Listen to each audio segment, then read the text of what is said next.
Hi everyone, so I thought I would do another really quick Aquarium Co-op unboxing.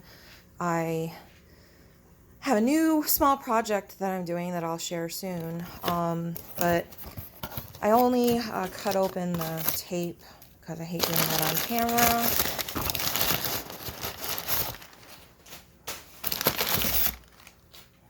Okay, so we've got a nano sponge filter, a USB nano air pump, a ZIS air control valve, a Aquarium Co-op check valve, some Fritzheim 7 live bacteria, whoops, and a clown killifish sticker. Stay tuned for the new project.